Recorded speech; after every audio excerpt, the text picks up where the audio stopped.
الرحیم ولا تصلی علی احد منهم مات ابدا ولا تقن علی قبری انہم کفروا باللہ ورسولہ وماتوا وہم فاسقون۔ اللہ تعالیٰ فاسقوں کے بارے میں اللہ تعالیٰ نافرمانی کرنے والوں کو فاسق انہیں کہتے ہیں جو اللہ تعالیٰ کی نافرمانی کرتا ہے۔ فاسق اس لیے کہا گیا، ایک تو یہ ہے کہ جس نے کبھی ایمان میں داخل ہی نہیں ہوا، ایک وہ جو ایمان میں اپنے آپ کو دعویٰ کرتے ہیں کہ میں اللہ تعالیٰ کا دین لایا ہوں اور اسلام لایا ہوں، میں اللہ اور اس کے رسول پہ ایمان رکھتا ہوں، لیکن ان کے کام جو ہے سارے کافروں جیسے ہوں۔ یعنی اللہ نے انہیں شراب پینے سے منع فرمایا اور وہ شراب بھی پیتے ہوں، جھوٹ اور دھوکہ مکاری سارے عیب ان کے اندر ہو جو کافروں کے اندر ہو۔ تو اللہ تبارک و تعالیٰ جو ہے دین ہمیں کبھی نہیں سکھاتا کہ ہم کسی کے ساتھ دھوکہ دڑی کام کریں، مکاری کریں، یا ہم کسی کے مذاق اڑائیں، یا کسی کی چغل خوری کریں، یا ہم کسی کو آپس میں لڑائیں۔ اللہ تعالیٰ تو انصاف کو پسند کرتا ہے۔ تو جو بھی لوگ اس طریقے کے ہیں، جو یہ فاسقوں کا کام ہے، یہ ناہنجاروں کا کام ہے، یہ وہ گنہگاروں کا کام ہے جن کو اللہ تبارک و تعالیٰ پسند نہیں کرتا، اور جس کو اللہ نہیں پسند کرتا وہ کون لوگ ہیں؟ وہ مومن تو نہیں ہو سکتے،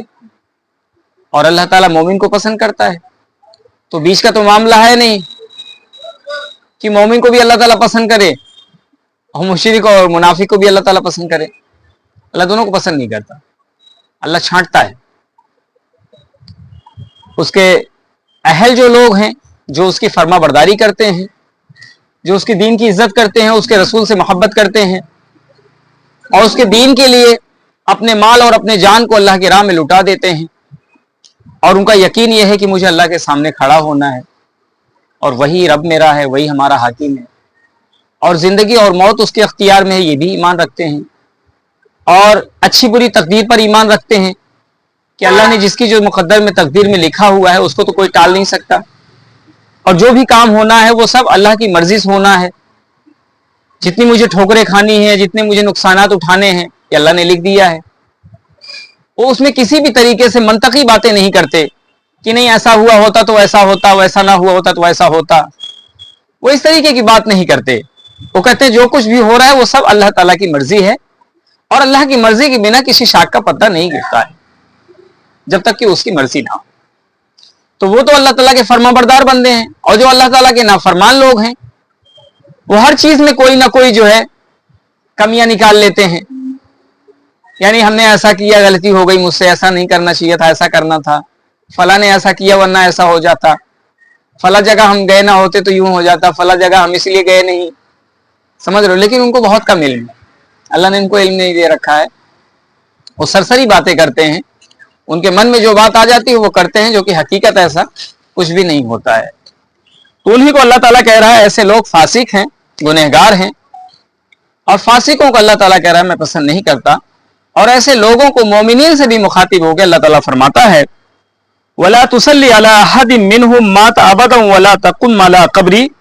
إِنَّهُمْ كَفَرُوا بِاللَّهِ وَرَسُولِهِ وَمَاتُوا وَهُمْ فَاسِقُونَ۔ ان میں سے کوئی مر جائے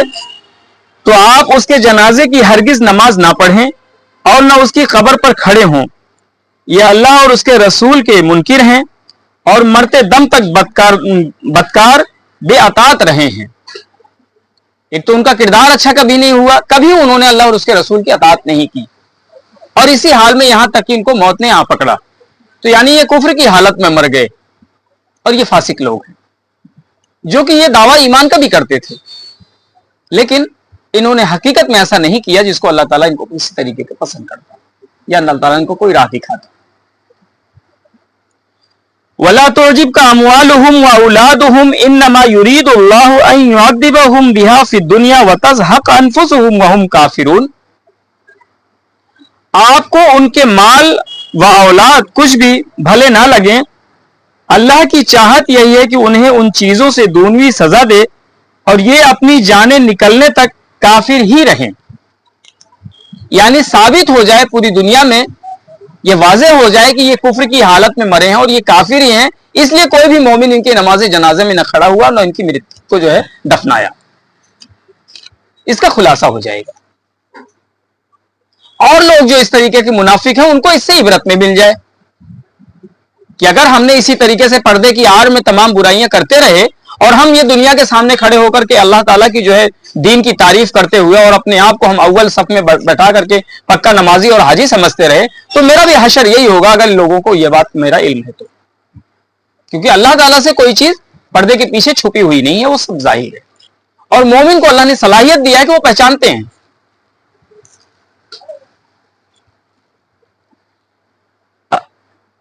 وَإِذَا أُنزِلَتْ سُورَةٌ أَنْ آمِنُوا بِاللَّهِ وَجَاهِدُوا مَعَ رَسُولِهِ اسْتَأْذَنَكَ أُولُو الطَّوْلِ مِنْهُمْ وَقَالُوا ذَرْنَا نَكُن مَعَ الْقَاعِدِينَ. جب کوئی سورت اتاری جاتی ہے کہ اللہ پر ایمان لاؤ اور اس کے رسول کے ساتھ مل کر جہاد کرو تو ان میں سے دولت مندوں کا ایک طبقہ آپ کے پاس آ کر یہ کہہ کر رخصت لے لیتا ہے کہ ہمیں تو بیٹھے رہنے والوں میں ہی چھوڑ دیجئے, ہمیں بیٹھے رہنے والوں میں چھوڑ دیجئے اور ہمیں مت کہیے اپنے ساتھ چلنے کے لیے. دولت مند لوگ ان کو دولت کا نشہ ایسا ہو گیا ہے کہ ان کے دولت اتنی محبوب ہو گئی ہے کہ اللہ اور رسول اس کا بھی بے معنی ہو گیا ہے.